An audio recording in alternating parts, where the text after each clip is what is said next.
The Pokémon GO wild area is going to have tons of amazing Pokémon to hunt, but which ones are actually worth focusing on?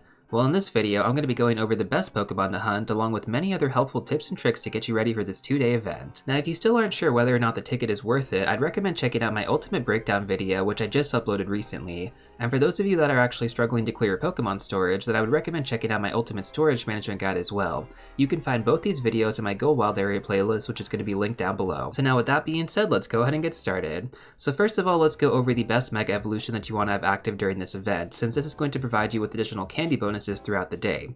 The good news for this event is that there are only going to be 2 habitat rotations, Electric and Poison, and they're going to be rotating every single hour based on your local time zones for both days. So basically when it comes down to it, you just need to alternate between these 2 typings. For Electric, you want to go with either Manectric, Ampharos, or Kyogre, and then for Poison, you want to go with either Beedrill, Venusaur, or Gengar. Now for veteran players out there, you guys have had plenty of time to get these Pokemon to Mega Level 3, which is going to give you the best candy and extra large candy bonuses.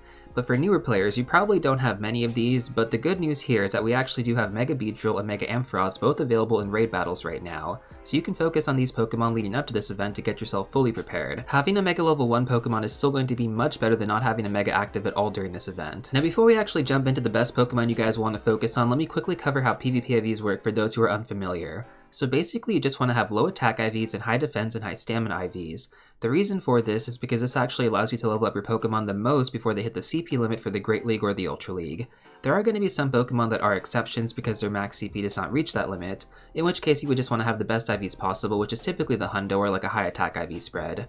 Now in this video, we're just going to be mainly focused on the 0-15-15 IV spread as a general one to aim for. And if you want to quickly pull up good PvP IVs for Great League and Ultra League, you guys can use this search string on screen right now. But now with that being said, let's go ahead and cover which are the best Pokemon to focus on during this event, starting off with the Electric type spawns. So first of all, we have Alolan Geodude, which evolves into Alolan Golem. This is actually one of the special Pokemon that benefits from a free trade evolution after you evolve it into Alolan Graveler. So I would strongly recommend mirror trading these if you want to stack a bunch of experience for the future, typically during like a 2x evolve experience spotlight hour, and then combine that with a Lucky Egg to really maximize your experience gains. Now on top of that, Golem is also going to be a decent budget rock and electric type attacker with some nice resistances, so if you are a newer player and you don't have that many attackers for these typings, I would definitely hold on to your high level ones regardless of the IVs. These are going to be great temporary placeholders until you get better attackers in the future. Following that, we have Electric, which evolves into Manectric. Now as a Mega Evolution, it's going to be the #1 Electric type Mega in the game, so it's definitely worth getting a good IV spread on this. We have Stunfisk, which ranks in the Open Great League, currently ranking in the top 100 right now. We have Shinx, which evolves into Luxray. Now during this weekend, you can also get the exclusive Comday moveset Psychic Fangs, but unfortunately Luxray isn't that meta relevant in the Great League or Ultra League right now. Still, that being said, you may want to hold on to some good IV spreads for the future if the meta does ever change. Remember, like, it's a pretty rare opportunity to get the ability to evolve your Pokemon to get their Legacy Comday moveset, especially once it's after that 2-year rotation for December Comday, which Luxray actually is. Keeping all that in mind though, Luxray is also going to be a decent electric type attacker. It does rank below Magnezone and above Alolan Golem, so definitely a nice in-between spot right there. Next up we have Hisuian Voltorb, which evolves into Hisuian Electrode. This has relevance in the Open Great League meta. It also has some pretty good play in limited cups, and the same could be said for regular Electrode, the Kanto version. And then finally we have Magnemite, which evolves into Magnezone under a Magnetic Lure module with 100 candy. Now this is going to be a good electric type attacker to have in the game. It also has relevance in the Open Great League and the Open Ultra League. And so that pretty much covers all the electric type Pokemon you want to focus on during this event. Now let's take a look at our poison types. So first of all, we have Scarapy, which evolves into Drapion. This has relevance in the Open Great League and the Open Ultra League. It's actually in the top 50 right now for both of those league formats, so it's going to be a super good Pokemon to focus on. We have Hisuian Quillfish, which evolves into Overqwil. This has relevance in the Great League and the Ultra League. We have regular Quillfish, which is actually a super good Pokemon to focus on in the Open Great League right now, coming in the top 50. We have Spinarak, which evolves into Ariados in the top 100 right now for the Open Great League. We have Paldean Wooper, which evolves into Clodsire, and this is a super big priority, guys. Now you can't actually evolve to get the exclusive Comday moveset, but right now Clodsire doesn't actually need that moveset for PvP, and it is going to be the #1 Pokemon to use in the Open Great League, so this is a super good Pokemon to get your hands on. Following that, we have Bellsprout, which evolves into Victory Bell. This has relevance in the Open Great League and the Open Ultra League. Now you can run Razor Leaf, or you can go with the Comday exclusive moveset Magical Leaf. Next month we are going to have December Comday, so you guys can just hold on to this until then if you want to evolve it to get it with this moveset. Shadow Bellsprout is also going to be available from Team Go Rocket Grunts, and because Magical Leaf is going to be a fast move, you can also hunt these as well in preparation for this event. You can find these by actually having your Super Rocket Radar equipped, and then once you're done hunting them for the day, make sure to unequip them to avoid getting Giovanni balloons. But yeah, Bellsprout, in terms of this event, definitely worth hunting. Shadow Bellsprout also available. Make sure to take advantage of them, guys. Good opportunity. Now, we also have Bulbasaur, which evolves into Venusaur. This can actually get the exclusive Comday moveset Frenzy Plant during this event. This has relevance in the Open Great League, Ultra League, and then also as a Mega Evolution for the Grass-type meta. Now, in terms of the Great League and the Ultra League, it does rank within the top 100 for both of them, so super good right there. And then as far as a Mega Grass-type evolution, it's going to be the second best next to Mega Sceptile. Next up, we have Tentacool, which evolves into Tentacruel, which has relevance in the Open Great League and the Open Ultra League. This is actually in the top 30 right now in the Open Ultra League, so it's super good. And then finally, we have Mareanie, which evolves into Toxapex. It's actually going to be within the top 10 right now in the Open Great League meta, so another really good Pokemon to focus on. I feel like when it comes down to poison types during this event, we have a lot of solid options. So for those of you out there who don't want to Mega Evolve a Pokemon every single hour during the habitat rotations, honestly just having a poison type Mega during this event could prove to be quite beneficial for you. Next up, let's talk about mighty Pokemon and which ones you guys want to ideally focus on. Obviously, I recommend catching all of them, but you know, you're going to be limited on how many Ghost Safari balls you get during this event, whether you purchase a ticket or you didn't purchase a ticket.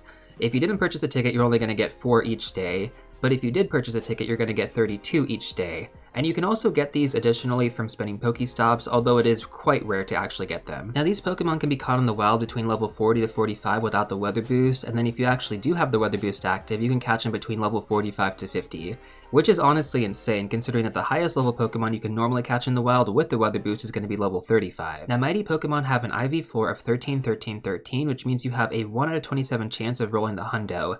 The downside here is that these Pokemon do have an incredibly low catch rate, which is why I recommend using the Ghost Safari balls.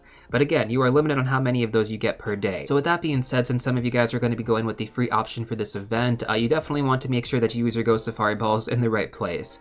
So let's start off with the Saturday spawns. The first Pokemon that I'm going to go over is going to be Pidgeot, which is going to get the exclusive moveset Gust as a fast move. So in my opinion, Pidgeot is definitely going to be a great Pokemon to get your hands on, not to mention this also has relevance, or at least it did have relevance in the Open Ultra League as the Hundo.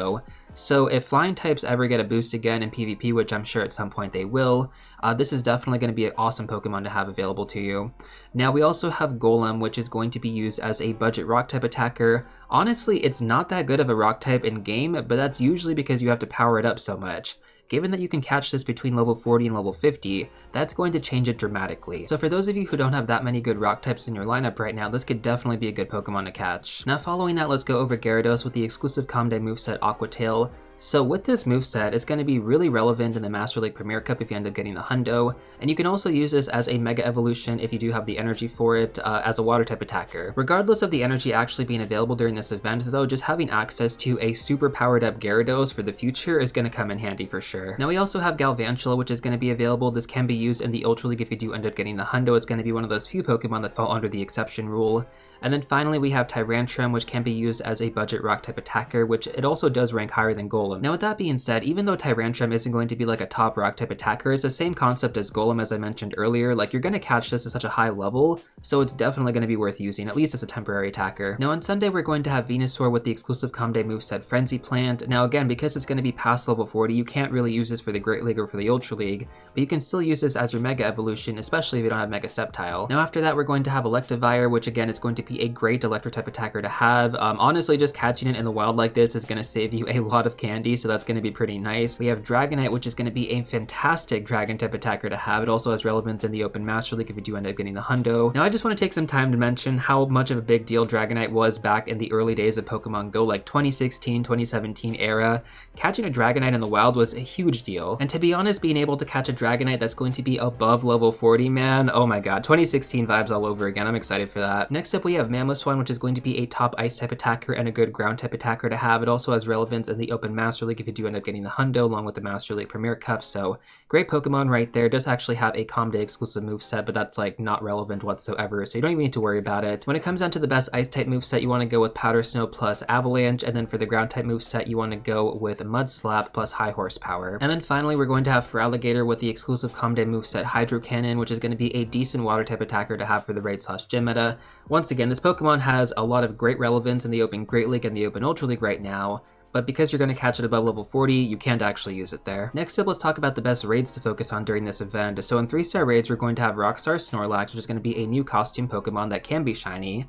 So for the shiny costume hunters out there, this Pokemon is basically just for you. Otherwise, I wouldn't really focus on this one too much. Like, yes, Snorlax is going to be a good gym defender to have, and if you end up getting the hundo from these raid battles, well, you could definitely use that for gym defending in the future, but at the same time, there's a lot of other really good Pokemon to focus on, so I would not spend my raid passes, at least not that many of them, on Rockstar Snorlax. I'm personally just going to do one, and then call it a day after that. Now in 5-star raids, we're going to have Dialga Origin Form and Palkia Origin Form, and you can actually get their exclusive Adventure Effect moves, Roar of Time and Spacial Rend respectively. But that being said, the rate to actually get these is pretty bad. Some people are saying it's like 1 out of 10 or even 1 out of 20. And you can't Elite TM to get these movesets either, so this is the only way to get them in-game aside from trading them. So honestly, when it comes down to it, like yes, I do recommend raiding for these, just to get at least one Adventure Effect move, that's it. Like I would just stop after that, because if you do actually end up getting the hundo without the exclusive moveset, I mean it's not going to be as good in PvP, and it's not going to be as good in the raid/gym meta. There is always a possibility that we could Elite TM these in the future, but I'm not holding out too much hope for that, so that is just my perspective though. Honestly, I would not recommend going too hard on these anymore just because of the raids being so terrible, and I wish that they were better, but Niantic being Niantic, right? Anyways, we do also have Primal Kyogre and Primal Groudon, which won't also have their legacy movesets available, but the good news here is that you can actually Elite TM them, so if you do end up getting the hundo, you're going to be good to go. Now, these will also require 400 energy to Mega Evolve them for the first time, and you get about 80 energy per raid, which means you need to do about 5 raids each for these. That honestly isn't too bad, and when it really comes down to it, like I would much rather do Primal Kyogre and Primal Groudon, given how bad the rates are to get Roar of Time and Spacial Rend on Palkia Origin Form and Dialga Origin Form. Now at the end of the day guys, it's totally up to you what you want to do. I know there's going to be plenty of people out there just raiding these for the extra large candy bonus, especially if you do have the ticket purchased. Now, as far as everything else goes, we do also have max battles available, which I'm going to go over right now.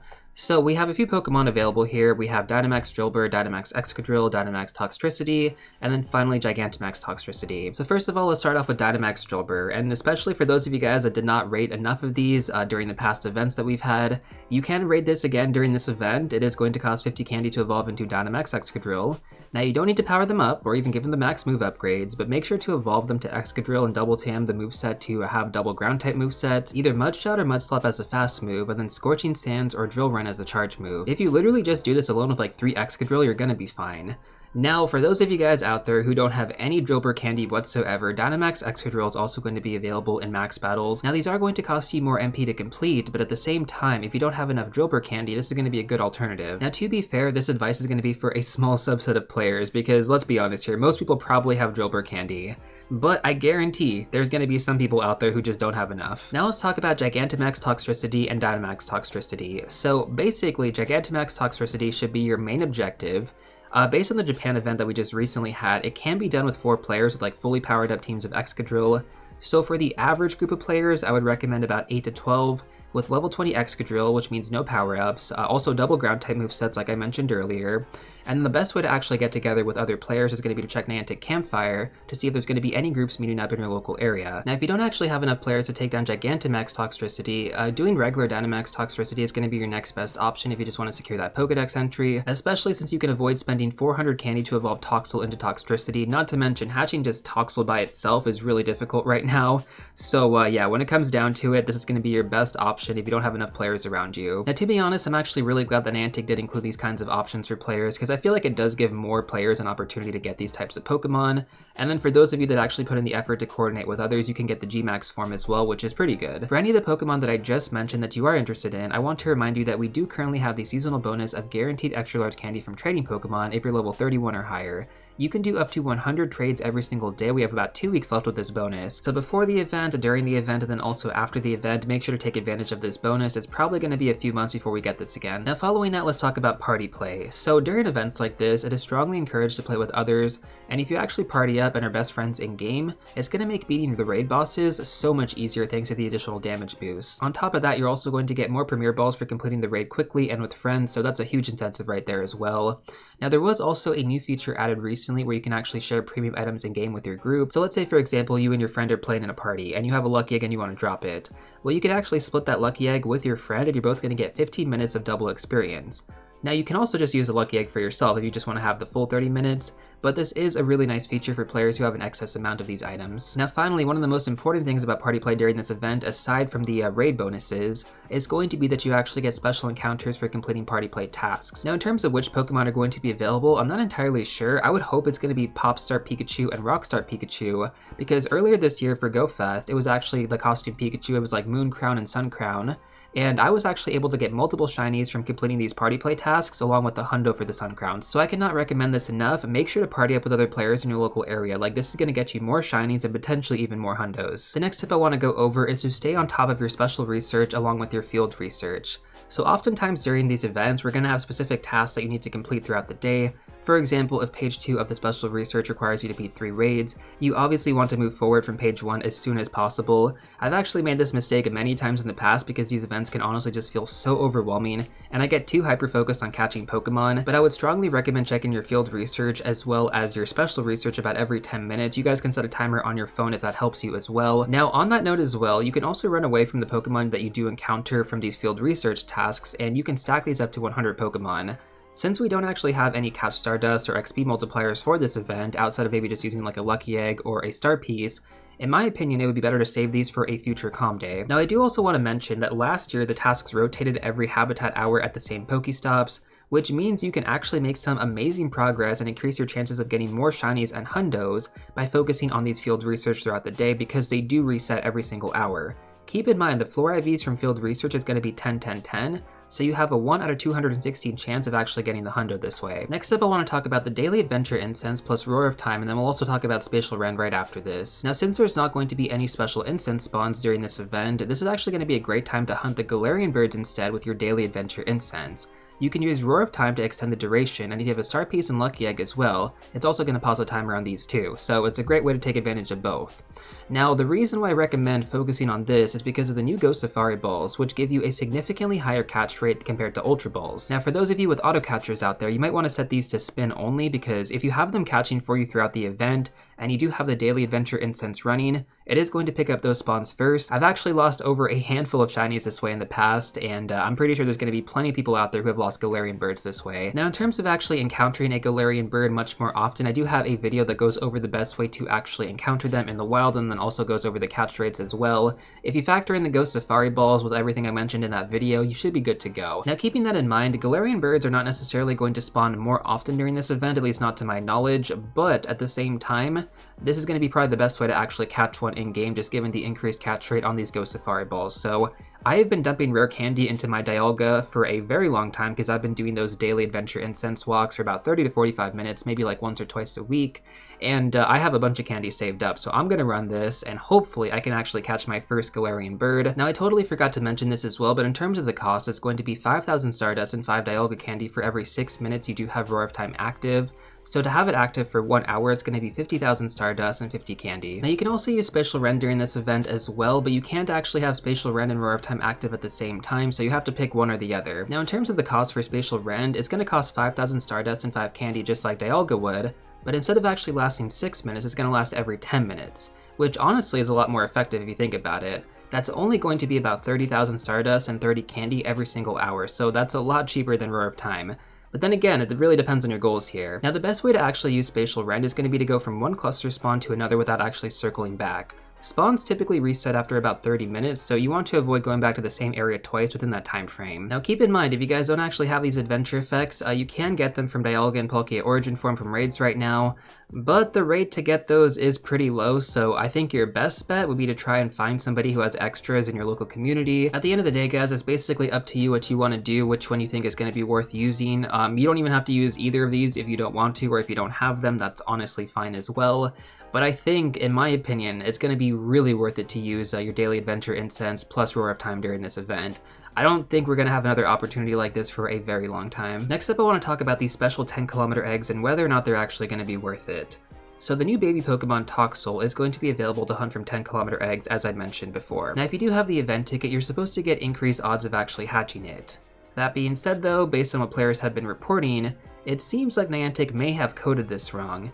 because they are not seeing an increase in Toxel, despite the rarity only being 1 star after the purchase of this ticket. Now my top recommendation if you want to focus on egg hatching would be to stack 9 times 10 kilometer eggs, and then drop a star piece before they hatch. Basically this way you're going to benefit no matter what you end up hatching. Now if you decide to specifically hunt for that shiny Toxel though, you may be in for a rough time. Now on a personal note, I do actually have a lot of incubators saved up from the referral program, and since there's barely anything worth hatching, I just never really used them, so I'm going to use them during this event to honestly just focus on Stardust and candy bonuses. Next up, let's talk about storage management. Now normally on calm days, I would recommend having a minimum of 100 open spots, but considering that this event is going to be 8 hours long, which is 5 hours longer than a normal calm day, I would recommend at minimum 200 open spots. Now, if you can go into this event with around 500 plus, that's going to be really good. And if you want to make your life significantly easier, 1000 plus open spots would be ideal. Now keep in mind guys, I have never spent any money on Pokecoins, and I'm going to go into this event with around 700 open spots, while having a max storage of about 4000 space. This is after playing the game for 8 years, so that's pretty good if you ask me. Now I do want to remind you as well, you have to clear out your storage before day 2 as well. So the more Pokemon storage you have available, the easier it's going to be to grind unless you have to actually focus on transferring. Now I do understand everyone is going to be at a different place in their account and it might be tougher to make space, so if you are having trouble, then I would strongly recommend checking out my Ultimate Storage Management Guide, which is going to be linked down below. I have gotten plenty of positive feedback on that video so far, so I'm sure it could help you out too if you're struggling. Now of course after the storage management we have to go over bag management next, and I actually went over all the items you typically want to have going into this event, including the premium items like Incense, Lure Modules, Lucky Egg Start Pieces, MP Packs, Raid Passes, all that good stuff, along with which berries you want to have and how many of them you want to have. So you can find the full breakdown for all that stuff in my preparation guide video, which is going to be linked in my Go Wild area playlist in the description down below. But basically the one tip that I do want to recommend for most players, who don't have that much bag space, is that you pretty much have to play in a Pokestop dense area, because you're going to have to restock constantly on Pokeballs. If you do actually have a decent amount of bag space and you plan accordingly, you won't have to worry about this too much. You can just kind of restock at the end of the night, which is what I'm going to do. But now let's talk about the fast catch trick and the circle lock method. Most of you probably know about these tricks at this point, but for newer players, I highly recommend learning these to increase your catching speeds and efficiency. Normally it takes about 18 seconds to catch a Pokemon going through the full animation, but with the fast catch trick you can do it in roughly 5 seconds. And if you actually want a more in-depth explanation with visual examples of right and left-handed throws, click the link on screen right now. Now the circle lock method is going to be a way to consistently land excellent throws, which is going to be super helpful if you're going to be trying to catch legendary Pokemon from raid battles. You essentially just want to hold down the Pokeball to set the circle, wait for the attack animation, and then time your throw so that it lands right as the attack animation finishes. Knowing these tricks are extremely important for an event like this, so if you still haven't mastered them, then check out the video links in the description down below. Now finally, let's go over some preparation before day 1, and then we'll go over the preparation before day 2. So before day 1, guys, plan on getting at least 8 to 9 hours of sleep the night before minimum. You're going to be grinding for a long time, and this includes the next day as well. So getting enough sleep before the first day is going to be extremely important, because you may not get as much sleep before day 2. Now I also want to recommend preparing a lunchbox with like food and snacks, and then also bringing a cooler with water bottles. This is definitely the more cost-effective approach opposed to eating out, but if you wanted to go out somewhere to eat, that's perfectly fine as well. I would just recommend mapping out which restaurants are going to have like a few Pokestops around them. This way you can also drop some lure modules and keep passively grinding. Now finally, one of the biggest things is going to be to set reminders / alarms to charge your devices and pack your bag the day before. It is so easy to forget one thing or another, and then your whole day is going to be messed up. Like if you forgot to charge your external battery, that's going to be terrible. So make sure to do all of that before day 1, but what about before day 2? So after playing for roughly 8 hours of the event, you now need to start getting ready for the second day, which is going to be an even crazier day of grinding. So first thing you need to do is you got to clean out your Pokemon storage. Figure out what you want to keep if you got good IVs, and then pretty much transfer everything else non-relevant. Ideally by the end of it, if you followed my method for organization, you should have 0 untagged Pokemon. Now on top of that, if you do have a friend that's going to be willing to do some mirror trades with you, it's going to be a great way to get rid of some more Pokemon as well, especially because you're probably going to keep some for extra large candy trades. So you can trade up to 100 Pokemon a day, minus the 6 special trades that you're going to be getting if you decide to purchase a ticket. That's going to leave you with 94 more trades to get done. So whether you paid for the ticket or you didn't pay for the ticket, honestly the extra space going into day 2 is going to help out a ton. And then of course, finally before day 2, you guys have to restock your Pokeballs. Hopefully throughout the day you were spinning Pokestops along the way and you won't have to restock your bag as much. But if your ball supply is completely depleted, you need to spend about 1 to 2 hours after the event restocking. Anyways, that's basically everything that I have for you guys in this video. I wish you all the best of luck during the Go Wild area event. If you still want to check out some more content to get yourself ready, you can watch these 2 videos right here. But before you go, don't forget to smash that like button, subscribe, and I'll see you all real soon in the next one.